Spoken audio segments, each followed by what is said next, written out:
This is Governor Bob Ehrlich. Good day, doctors. George Allen here. Good day, doctors. Go! You're watching Dr. Politics.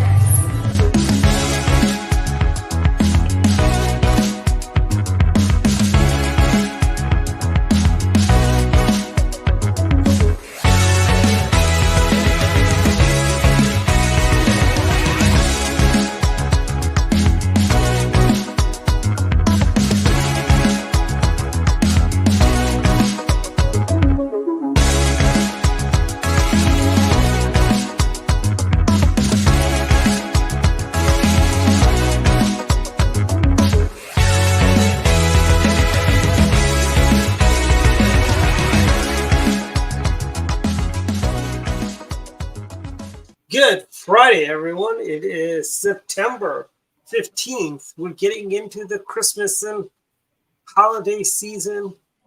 The Shamrock Shake is less than 6 months away. So good times, everyone. The weather has turned this week. Pumpkin spice is here? Yes, it is. That is true. Pumpkin spice, everything is here. They've got, I want to say, where did I see it? I saw a pumpkin spice scented soap. That's overkill. Yeah. They have, was it Costco's has pumpkin spice muffins. And they do that thing where you got to buy 2 packs instead of 1. So they force you to eat a dozen muffins instead of just 6. And they're gigantic, so it takes you 3 days to eat 1 muffin anyways. So all this good. Costco's got their Christmas trees out. You know, I was in Melbourne a couple weeks ago, and the Macy's there had Christmas trees out also. It's too early. They started putting up the Christmas decoration. They put up the Halloween candy. It's like, come on. It's too early. I think for both it's too early. I'm looking for my Columbus Day sales and Columbus Day candy. And, you know, Don, did you know years and years ago, like back when I was in first grade, they did have Columbus Day candy. It was like the same thing that candy corn's made of, but it was in the shapes of ships and like telescopes and, you know, Columbus related stuff, like treasure chests. You know. That's the Indigenous Peoples Day candy, right? Well, they had that too. And for Thanksgiving, they had Native Americans. They had little pumpkins, little Indian corn type thing in the mix. They didn't eat candy, though. But did they eat candy? It's not historically accurate. Well, you know, I think it's maybe almost it like, does it matter anymore in this marketing-driven world? That's true. They had you know, the same stuff the pumpkin stuff is made of. Marzipan. Is that what that is? Is that marzipan what candy corn is made of? You know, if Jeff were here, he would know. Where is Jeff? Jeff's actually flying from Oregon back today. He's flying? He went to Oregon for a conference. Okay. You know, I asked him if he's going to stop by Chapistan. If he does, take some pictures. You know, the Republic of Chapistan. Yeah, I don't think Jeff ever flew. No, he actually flies when he's going. He flies when he's going coast to coast, you know. But I tell you, I flew to Florida this time, and you know something? This is the first time there was 2 empty seats next to me. Usually the plane is packed like sardines, and even on the way back, it was fairly empty. So we'll be happy they took off. We'll be happy they didn't cancel the flight. No, I mean, it was good. It was probably about 70% full. All right. You know, we're flying out of here at 5:40 Phoenix time tomorrow, so crossing our fingers it won't be too full. Okay. Yeah, it shouldn't be. Hopefully, you know. Somebody told me Saturday flights are not as crowded, which I never thought that would be. It was, you know, when we flew out here 2 weeks ago, it was relatively full, but we did, you know, we were on American and we actually did have the middle seat opens, which was nice. Mm-hmm. Yeah. Actually, one of the person on the plane, I was talking to, she goes, you know, if you sit in the middle seat, nobody's going to sit to the left or right of you. She goes, that's a trick. She was telling me, that's what my ex-husband taught me. Sit in the middle, no one sits next to you. If they can find, only reason they'll sit next to you is if they can't find any other seats. Yeah. Well, I mean, the planes in general, depending upon the day that you fly, are pretty darn full. So it's not like the old days where you could count on, a bunch of Empty seats seats. where you could move around and do that. Yeah. I mean, I remember when we used to fly to California for the CRPs. I mean, many times. I mean, I remember once we flew to Burlingame, the plane was empty, pretty much in coach. Mm. Yeah. I mean, things are different, post COVID, just because there were a lot of things were cut and never reinstated. But Young loved direct flights on Southwest between Baltimore to Salt Lake City. Yeah. And they had several of those, and now they've got, I think, one a day or something, one or two a day. So, those flights are always in demand because you want to fly direct if you can on a lot of these things. But they're not as widely available anymore. That's true. It's been, Joe Biden is not having a very good week this week again. No. The latest polls show Vice President Pence beats Joe Biden. Oh, yeah, I bet. Ramaswamy. Yeah, there was the Fox poll which showed kind of mixed results between a lot of the candidates and Biden. Yeah. But there was one I don't know weeks ago that had like every single Republican candidate, at least the bigger ones, beating Biden, but with a margin of error, it was basically a dead heat. But that's not what you want when you're the incumbent president. No. Right? No. This is a danger signal, a big warning for the Democrats that, in essence, the Republicans could throw up any one of 5 or 6 candidates, and Biden would likely be in trouble. Oh yeah.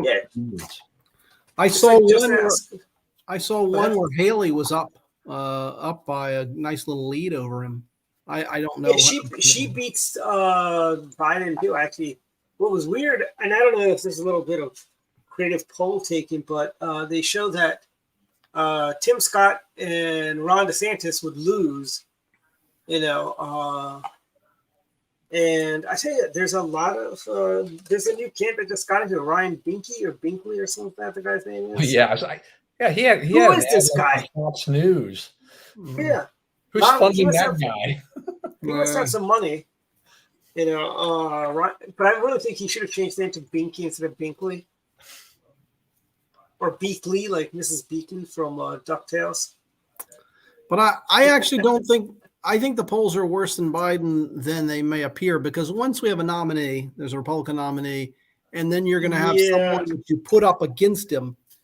I think all those old polls are out the window, and then it depends on the dynamic once people get that choice. And in which case, I think Biden will do even worse.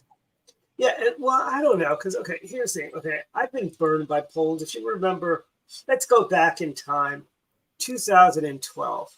All the polls had Mitt Romney winning, and Mitt Romney did not win, sadly. Yeah. And now Mitt's going to be retiring from the United States Senate. That's right, yeah. Does he not like living in Utah, Don? Would that be it? Well, I mean, somebody said he probably just got tired of living in Salt Lake. Yeah, I mean, Mitt's he is a Utah guy and everything like that, but obviously, he's been somewhat of a thorn in the side to the conservatives. There are pockets of people. Utah is an interesting state because you do have there's a pocket of Democrats in Salt Lake and the surrounding areas there, and then a lot of the rest of the state is relatively conservative.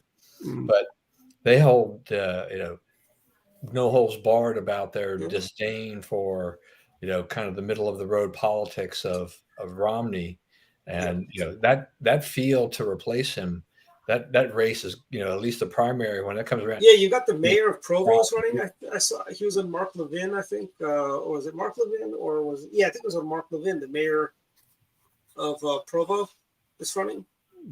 Yeah, I wouldn't be surprised. Look, I wouldn't be surprised if the former governor decided to take a shot. I wouldn't be surprised if the current governor decided to take a shot. Burgess. What about our friend Joy Love? That are in there. Mia Love.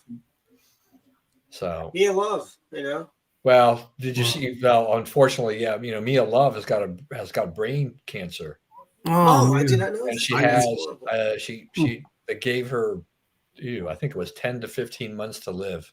Oh my God. Yeah. She's young. What a She's tragedy. young. I know. She's young, right? She couldn't have Yeah. been. She's still relatively young. She's got two relatively young children and everything like that. Hmm. And then you have the congressman, the football star from Utah. Burgess Owens, yeah. Yeah, he's another one who might. Look, I mean, in Jason Chaffetz, who left Congress, he's I mean, I think a lot of people are going to put their toe in the water and see, what comes up there. I mean, the former governor was pretty popular overall, but he's not a diehard conservative. Yeah. But you look at it, you look at the career of Orrin Hatch and Mitt Romney and things like this. You can't say that a lot of the Utah senators were dyed in the wool conservatives. I mean, Don, I'm old enough to remember when Jake Garn was the conservative senator from Utah. Yeah. I remember Paul Weyrich would always go off on Orrin Hatch. And I think his middle name was Swindle or something like that, or I don't know if that was something Paul just said. Orson Swindle Hatch or something like that. Oh, I didn't know that. Well, I remember an Orson Swindell. Remember Orson? But at least the Republicans are they're pretty firmly in control in Utah, so that the Democrats, I mean, they had a Democrat senator years ago, and they've had Democrats in Congress, but I think the Republicans have effectively gerrymandered them out and kept a lot of things going there, and it would be a very hard role for a Democrat to make it to the U.S. Senate in Utah right now, though. Utah does, their demographics are slowly changing. The people in Californians have moved. I mean, that's I'm here in Mesa, Arizona, and the same thing happens here in Arizona. We know the politics of Arizona have shifted a lot, and it's a lot of these Californians have moved here and changed that landscape. There are going to be pockets of conservatives, but it's just kind of a shakeup. And Dwight, you and I are old enough that we go back to the old, Southern California, Orange County, B1 Bob and things like that. Yeah, B1 Bob. Republicans were entrenched there. It's gone. Dana Rohrabacher. Chris Cox. Yeah, and now it's. Although now we do have a nice. Now we do have some concern. Like what's his name? He's back.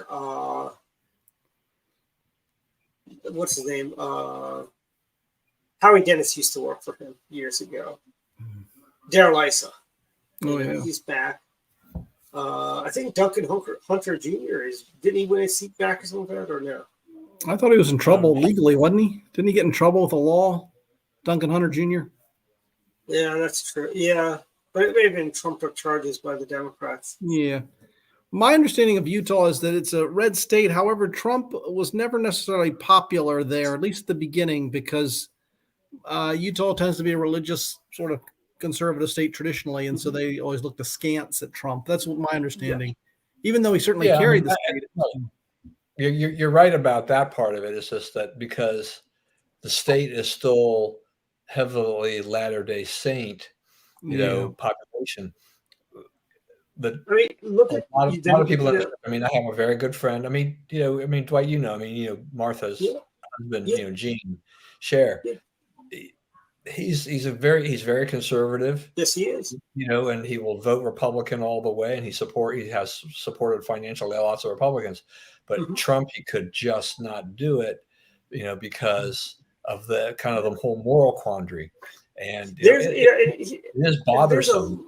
There's a lot of Republicans who feel that way, and I particularly don't like it when these people, they're called rhinos, because you won't give money to Trump, But I myself, I'll support President Trump if he's our nominee, because I believe it's anybody but Biden. We need to get Biden out of office, frankly. But there's conservatives who work for Morton Blackwell, who worked for the Conservative Leadership PAC, who worked for, what was that group that Helen Kriebel was part of? Hey, these are bedrock conservatives who've told me privately they've got issues with voting for Donald Trump a third time. And that's why and I tell them you can't do that. you know what? Joe Biden will do this to this country. Will start looking like one of those Central American countries. I mean, look at countries. Where what happens when they go down this road. Lebanon, used to be the Riviera of the Middle East, and now it is a hellhole. It's torn with civil war and balkanization, and that's really what the Democrats want to do: to balkanize Americans. New Englanders versus Southerners, Westerners opposed to Central, living in the flyover country.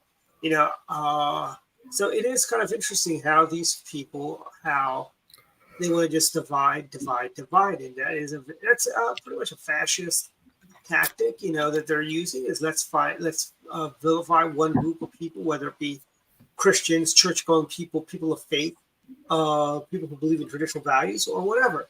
And that's, that's at the end of the day, that's what the Democrats are doing. They're dividing people along racial lines, economic lines, you name it. I mean, Barack Obama came into the White House. It was remember the famous beer summit?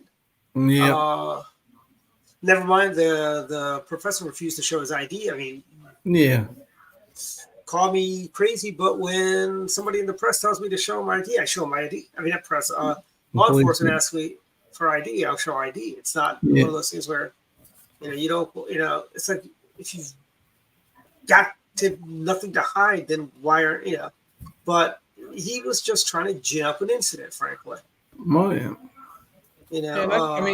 I think, Dwight, I think too, the, on the religion, religious conservatives, Republican type of thing like that. I mean, if Trump would somehow, change his tune a little bit and really not be so roughshod on things, I think he could win more people over. I mean, if he could really convince that bloc as a whole, he convinced the people in Utah. I mean, Trump wins Utah no matter what. I think so. That's not. It's not that. But on the overall popular vote, if you want to win the overall popular vote, then I think Trump probably needs to make some changes, or he needs. For me, in the end, I think it's going to wind up being if Trump is the nominee, who's his VP? By having Pence the last time around, I was like, at least there's somebody there who I like. Also, remember last time Phyllis Schlafly was an early adopter, and Phyllis Schlafly comes from the moral majority, the Paul Weyrich school of conservative. Having support of the Phyllis Schlaflys, the Morton Blackwells, that kind of made conservatives feel, it's okay to support. But now, I don't know if it's true or not. You got people that are saying Donald Trump is trying to soften Republicans' positions on abortion. He's attacking Ron DeSantis for that fabulous Florida abortion law. And my point is this, Mr. President, you went through all the trouble to help us overturn Roe v. Wade. Now, why do you want to water things down? Well, Take the win, frankly. But at the end of the day, it's Team GOP all the way because we just cannot afford Joe Biden. I think things would be a little bit different too if Rush Limbaugh was still around. Mm-hmm. Rush had a tremendous influence on people. I mean, I think and I think he could pull people even from the other side over. I mean, with all the stuff that's going on with Joe Biden, Rush would have a field day, and he would take Biden apart and really kind of wake people up. I mean, it would drive the liberals crazy, no doubt. But we don't have anybody really effectively being able to do that. The media struggles with trying to figure out how to protect Joe Biden and the Biden family. Mm-hmm. But Biden is his own worst enemy, that he just can't get out of his own way, and he continues to hurt himself. But boy, Rush Limbaugh, boy, we miss him. I think even Donald Trump misses him. I mean, Limbaugh could smooth the edges of Donald Trump to the American public and make Donald Trump seem more powerful. Yeah, that's true. We're missing a wonderful voice, on the airwaves that could really kind of change things and modify those things. And I think it has an impact. Dwight, you and I live in Maryland.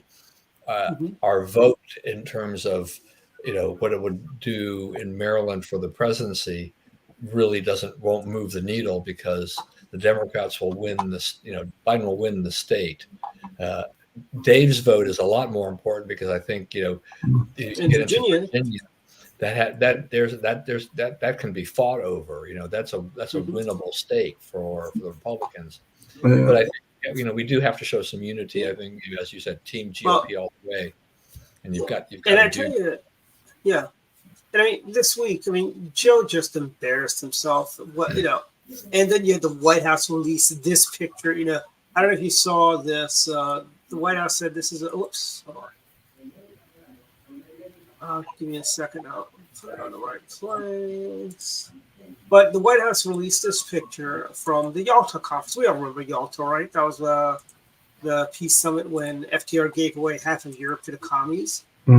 But here is something that, after Joe's comment at the G20, Karine Jean-Pierre put out this picture that FDR said he was going to bed at Yalta.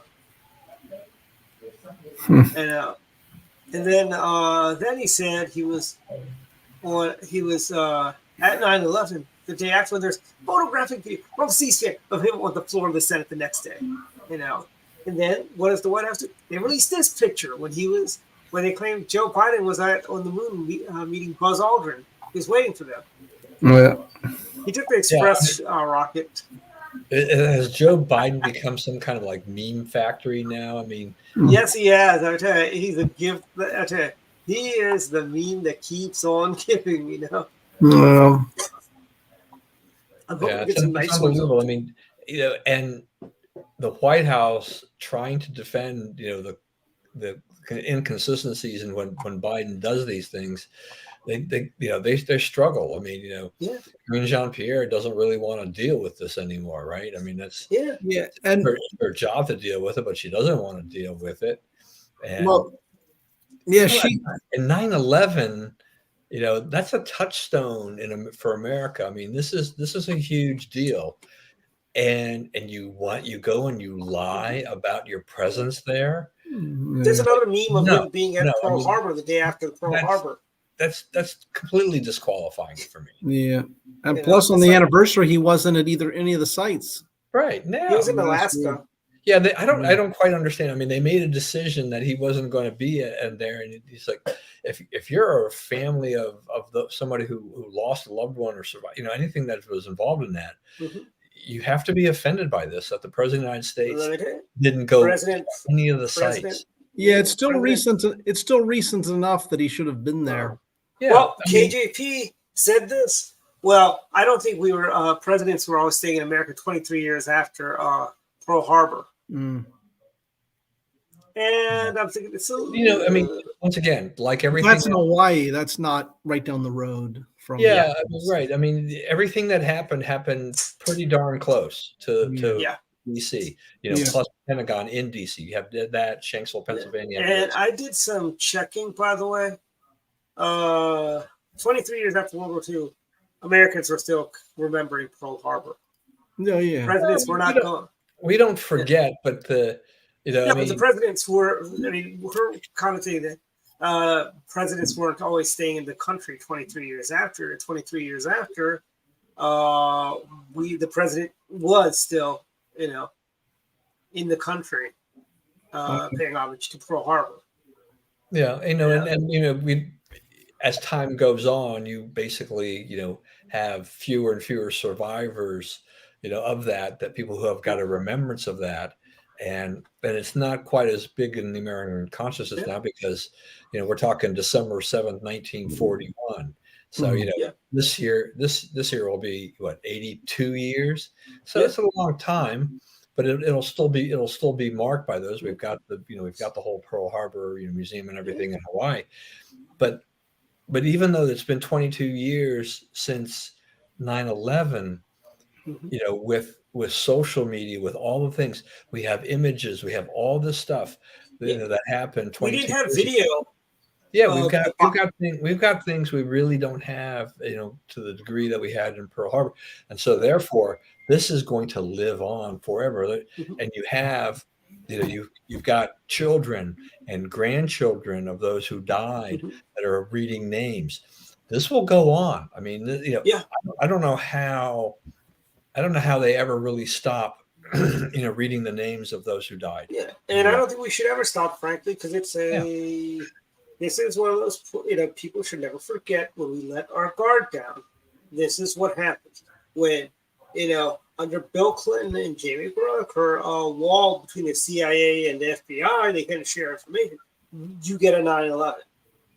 Who's hollowed out the CIA and turned the FBI into a secret police Gestapo type organization for the regime in power? It is Joe Biden. And how the CIA started with Barack Obama.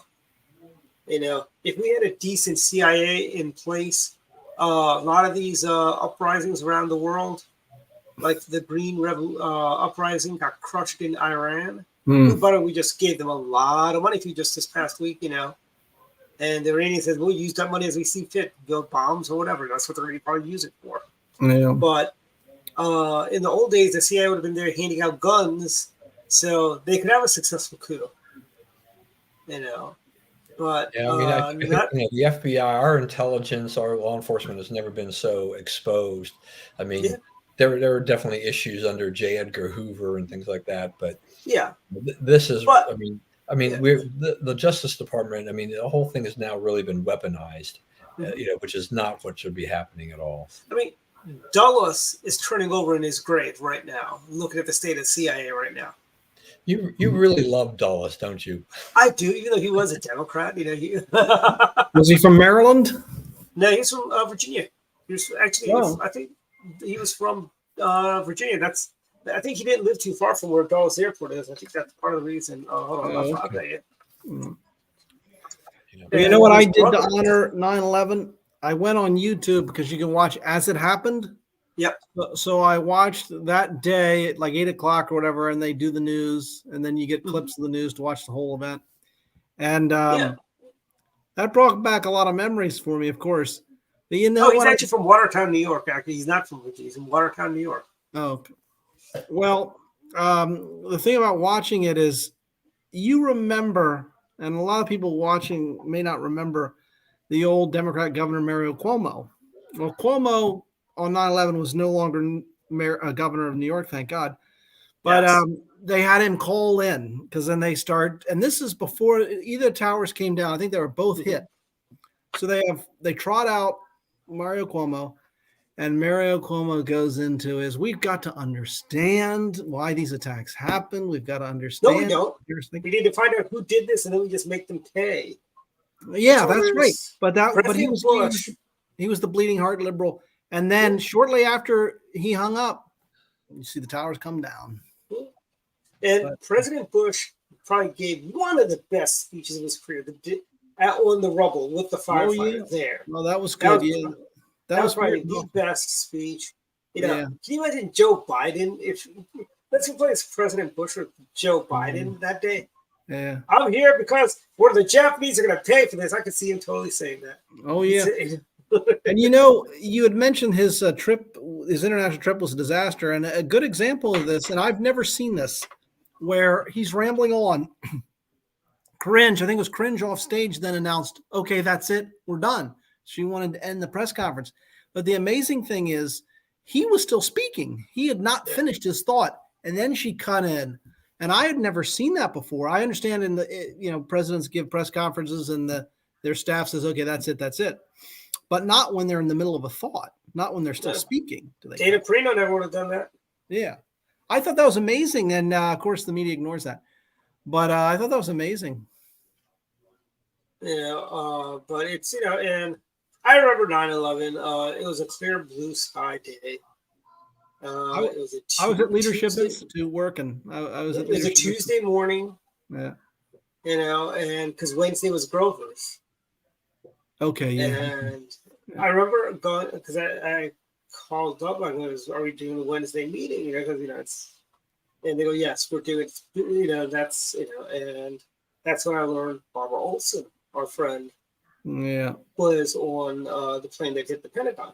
that's right. I remember her. I remember her book. You know, I remember. and nothing infuriates me more than these wackadoodles who say 9/11 was an inside job. It was a missile that hit the Pentagon. You know, I'm sorry. If that's what happened, where is my friend Barbara Olson? Where are all the people that were on the plane? Yeah. You know, it's like these kooks. You know, they come out around 9/11 too, which is kind of obnoxious, frankly. And a lot of them are, I hate to say it, the libertarians who think it was all an inside job. You know, you got all these 9/11 truthers running around who seem to think it was an inside job to save the Bush presidency. You know.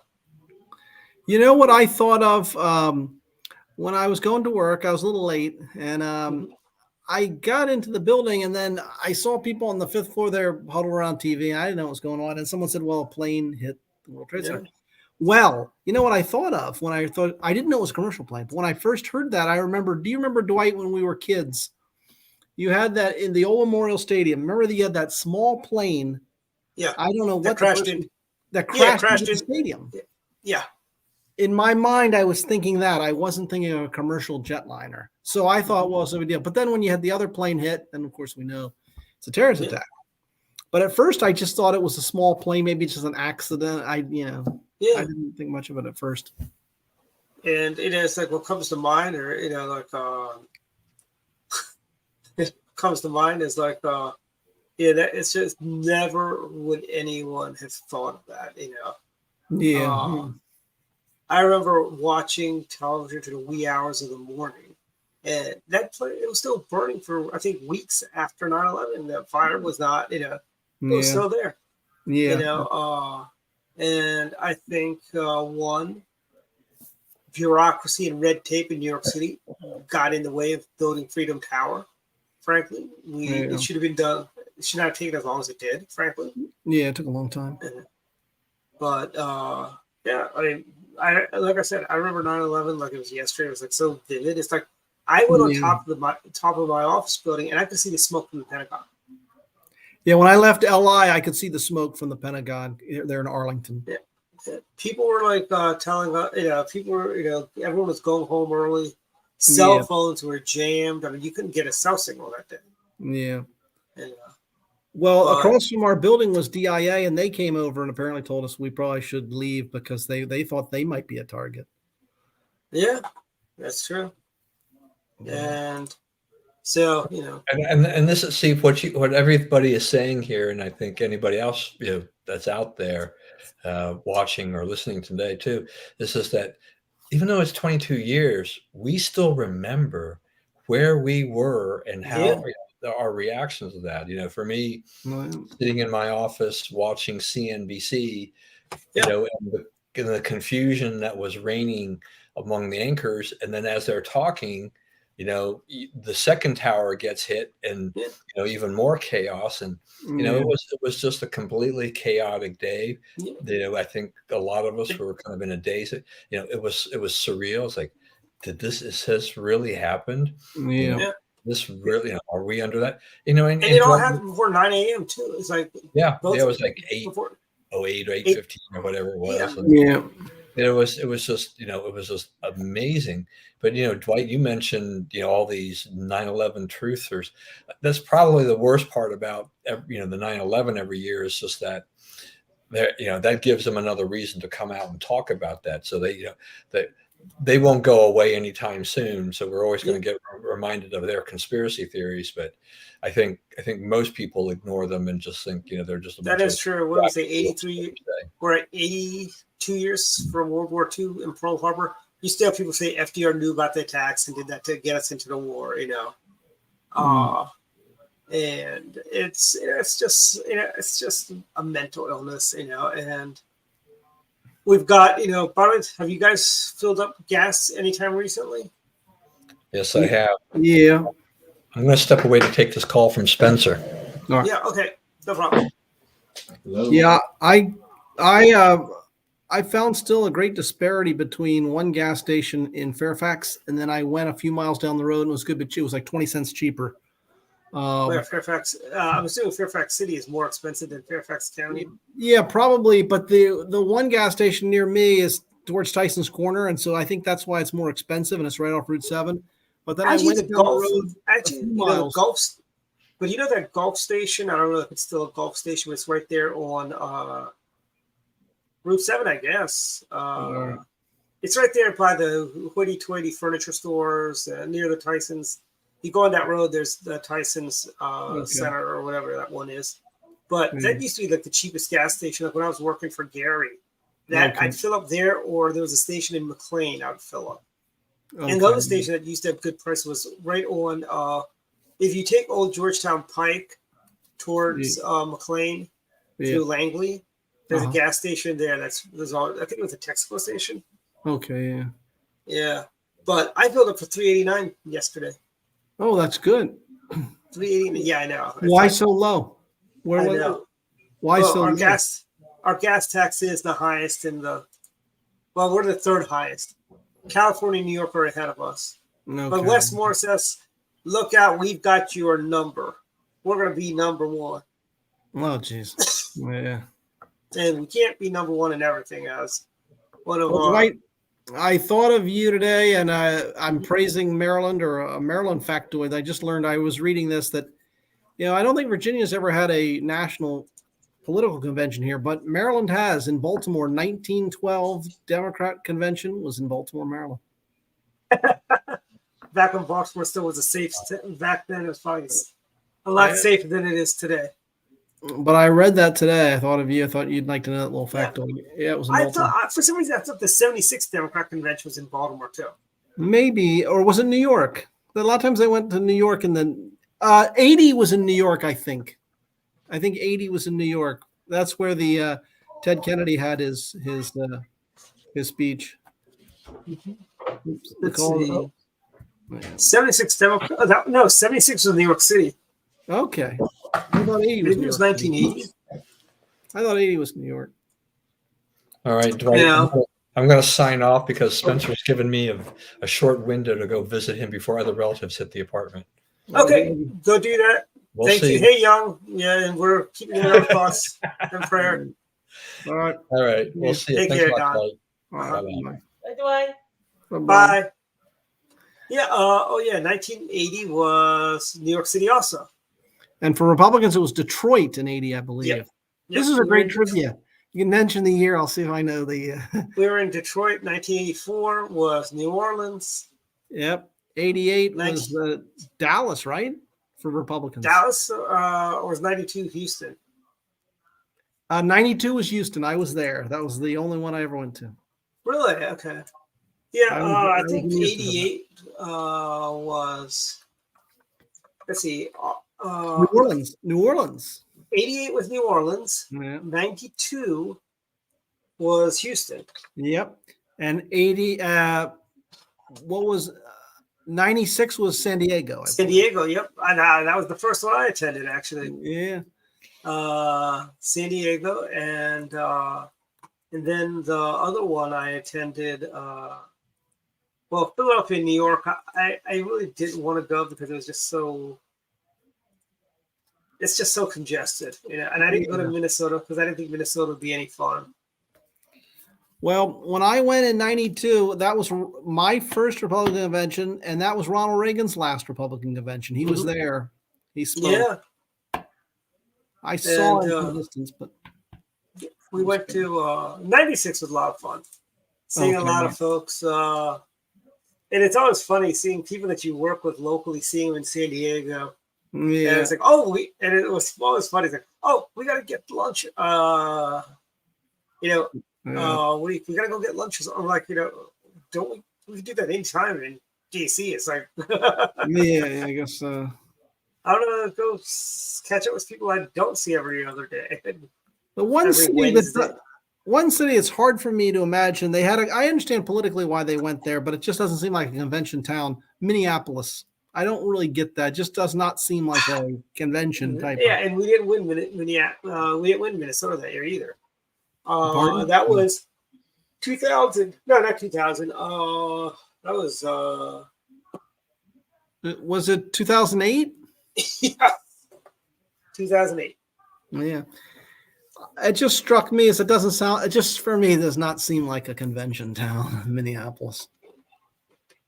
2000, I think, was Philadelphia, and then 2004 was New York City. Okay. And I liked Houston, a great city. That was my first time there. Houston is a great city, you know. It is a great city. Yeah. And what do you call it? It's home to Rice University, Johnson Space Center. I remember Actually, there's a Johnson Space Flight Center. I remember the 60 is before I was born, but I remember the 64 convention being in San Francisco because I read Barry Goldwater's book, and I remember reading. Oh yes, 64. Yes, 64 was San Fran. Yeah. Well, you could not have a Republican convention today in San Francisco. No, but a beautiful city. You couldn't have a Democratic convention in San Francisco this year. Well, actually, I am so glad we're back in Houston next cycle. Are we? Yes. Oh, good. Next RNC convention will be in Houston. Are they going to the Astrodome? That's where it was when I was there, the Astrodome. It's probably going to be the Houston Convention Center, which is really big. They should do it for. Well, that was a bad convention. We lost that year, though. But in the case of San Francisco, the convention was held at the Cow Palace. Well, the Cow Palace was out by the airport or whatever. It's they preserved it. And when I was in San Francisco, I know this will sound nerdy, but I wanted to go see it. I wanted to go see the Cow Palace where Barry Goldwater gave a speech. So I did not get to. I just saw it from a distance. Morton Blackwell was a delegate. That's right. He was a Goldwater delegate at that convention. Yeah. And I think we've had conventions are a lot of fun. And there's always such a beautiful city.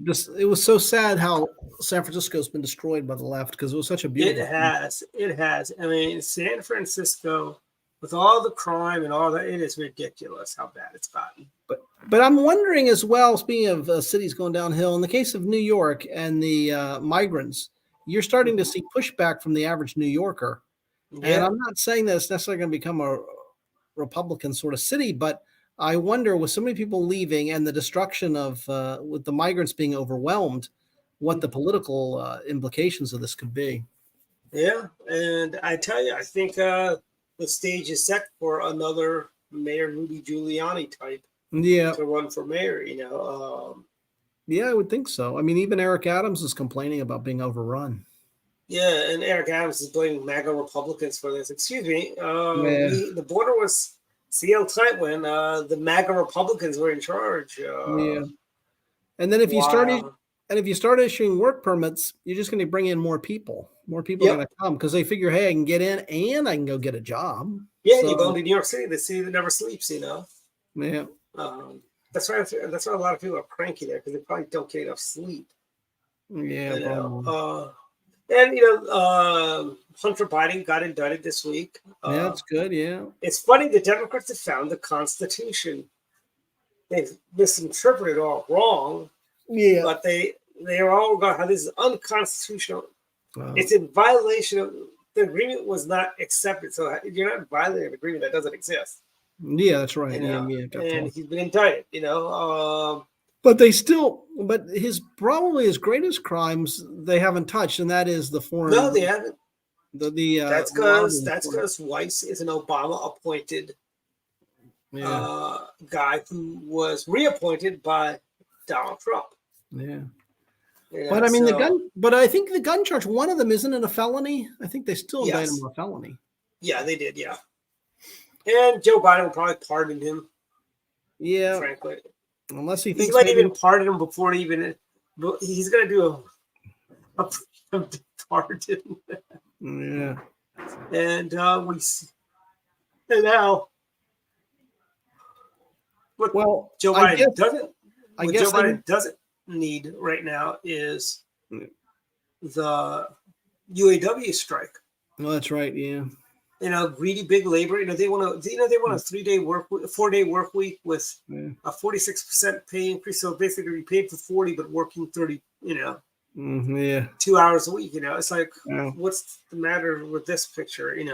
Yeah. Well, I guess for so many decades, I think labor management usually gave in to them. Like during the 70s, didn't they always usually in the 60s they gave in to them because they it's thought pushed that, back against the EVs,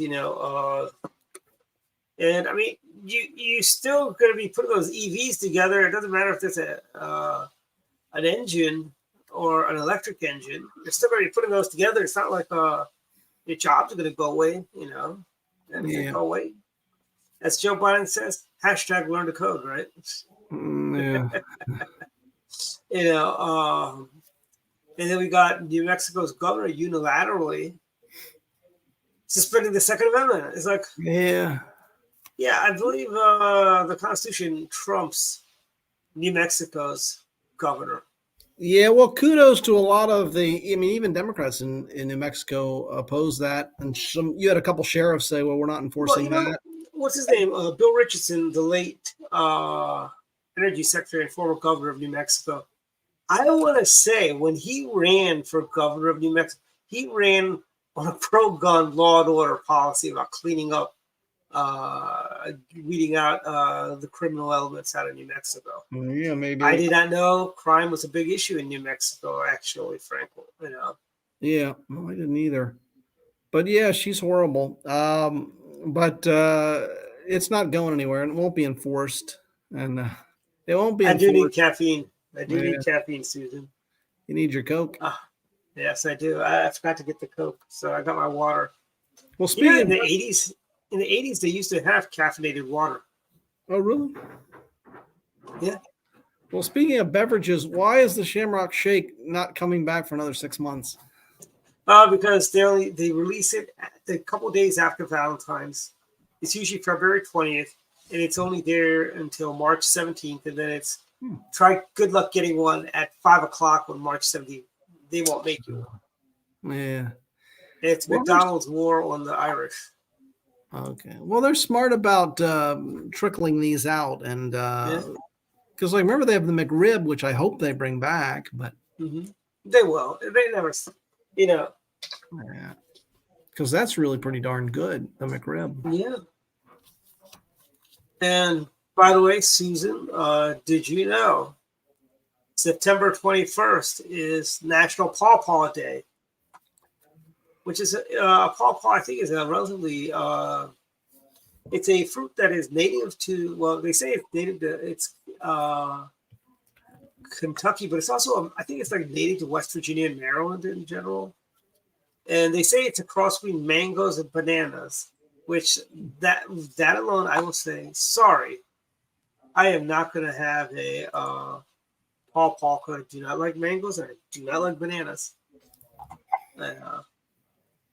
But it's been a crazy week. Also,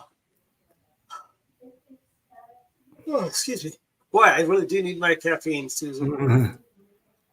And let's see. I get mine in tea to Java. You're up to Java. There you go. Is that a glass bottle? Yeah, a glass bottle, yeah. You don't see those anymore. Yeah, that's true. You know when sodas used to come in glass bottles, the sodas would not get flat. Now when you buy now you buy sodas in the plastic bottles. If you don't drink that soda in 6 months, it's flat. Yeah, they have I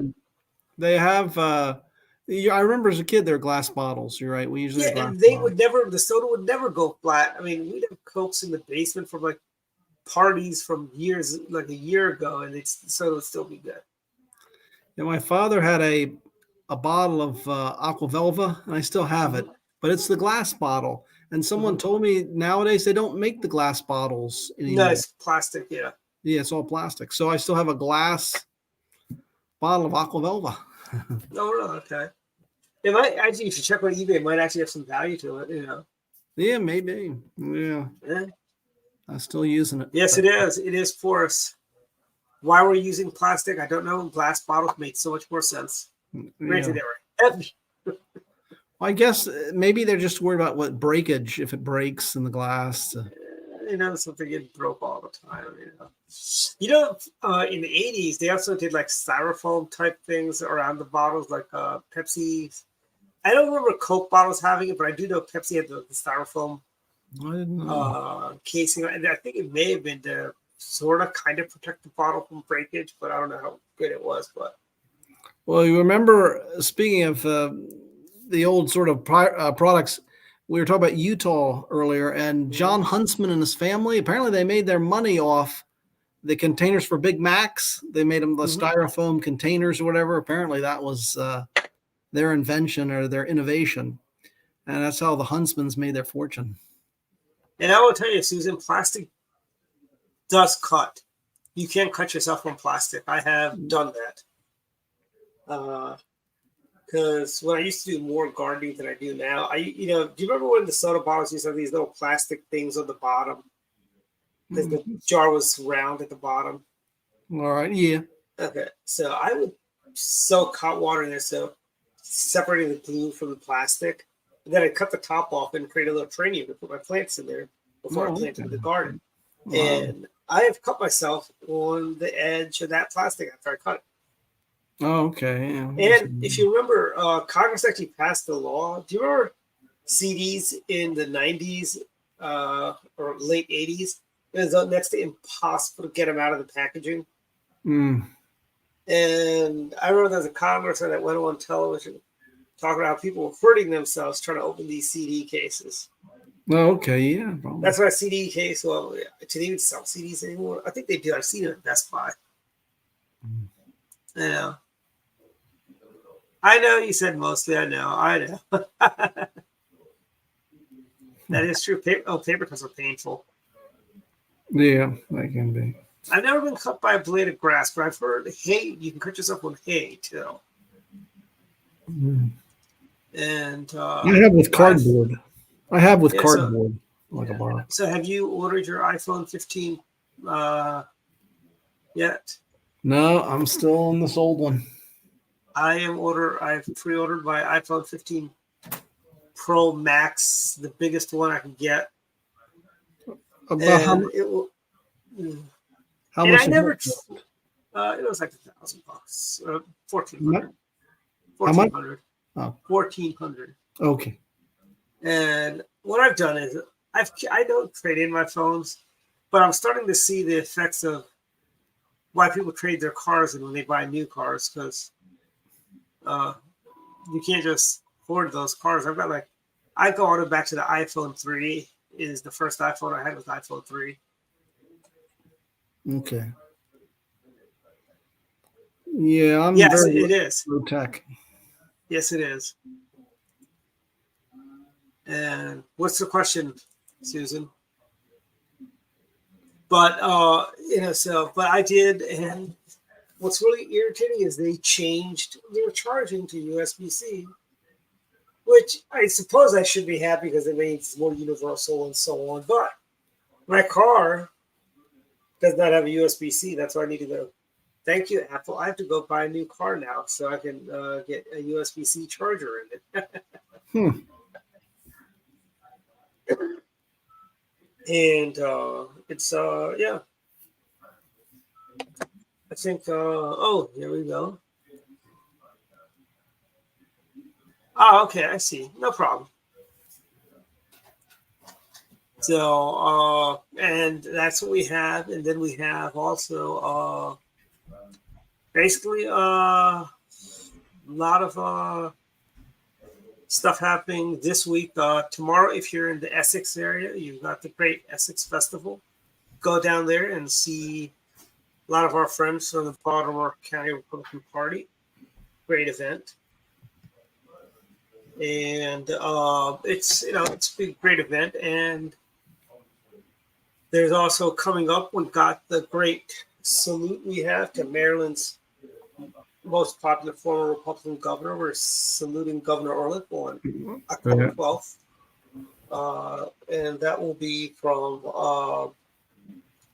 over at the BWI Hilton. Great event. Come on out, everyone. I know there's a lot of us coming out there. And that's it. That's it. Yeah, 9/16. Yes, tomorrow is also Constitution Day. Yes, very good. And we've also got, Dave, I discovered a website that tells you which days every day is. Okay. You'd be astonished how many silly days there are. So I'm thinking of actually getting a getting a Reagan Day put in. Oh yeah.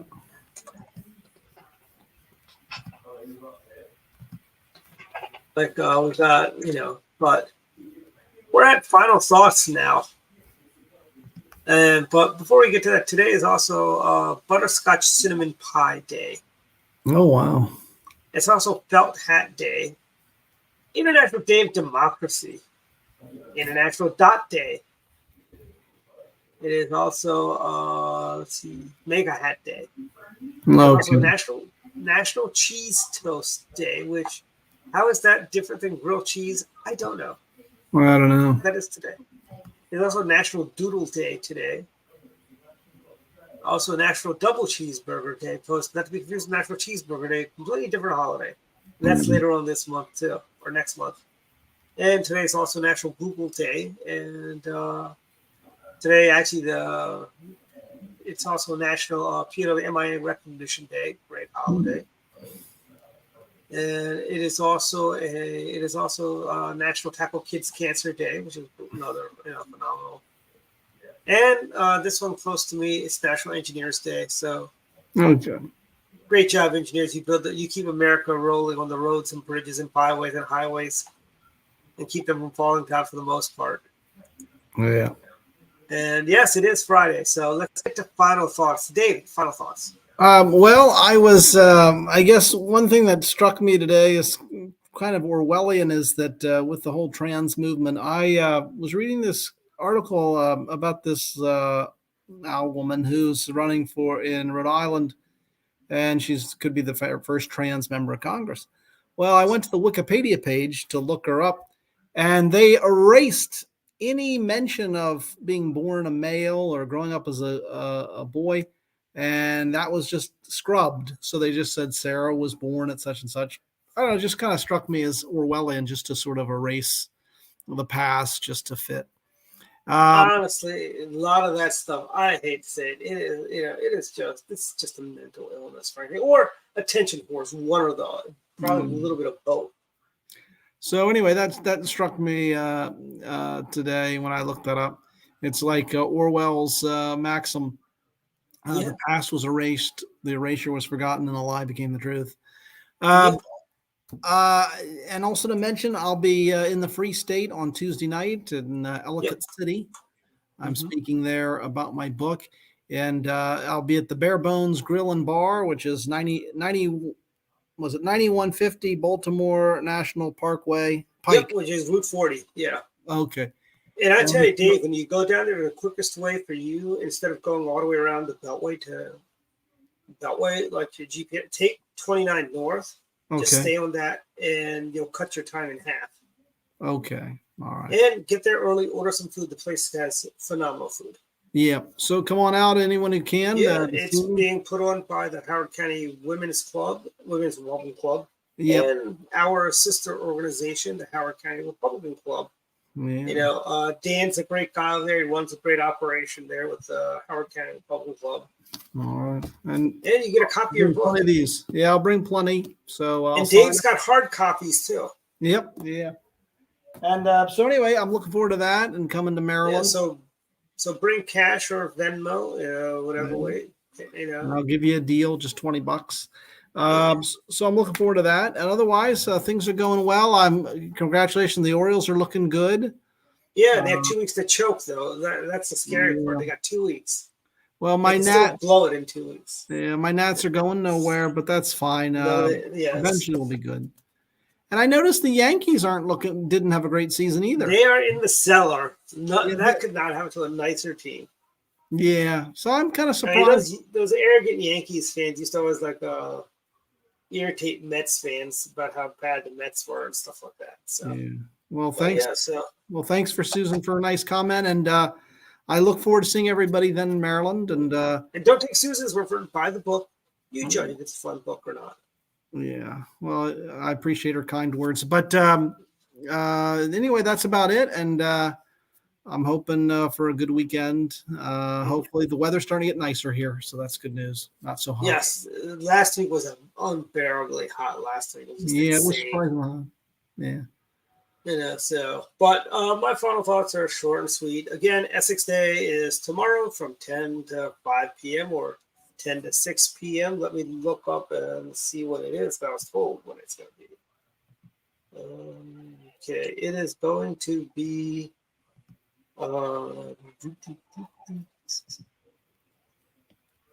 yeah, 10 to 5. I guess that's good enough, so go down to Essex. It's a great little town outside of in Baltimore County. Very place, kind of very rustic, great Art Deco architecture and the old world architecture of the time. So go down to Essex. It's a lot of fun. I may be there too. Maryland has a lot of nice restaurants. Maryland has Yes, a lot we of nice do. restaurants. Yes, we do. Well, actually, there's a really good pizza place over on Georgetown Pike in Route 7 called Pizza Rama's, which is really good too. Okay. I don't know if they're still open or not, but I've gone there before. Actually, whenever there's a fundraiser, I need to go down to that part of Virginia. I remember Scott Walker was down there that way, so I went there and got a slice from Pizza Rama. And when Gary had his campaign, every chance we did anything there, I always made a point to go there. Well, you're the one that told me the bad news about Kay's Toll House being gone.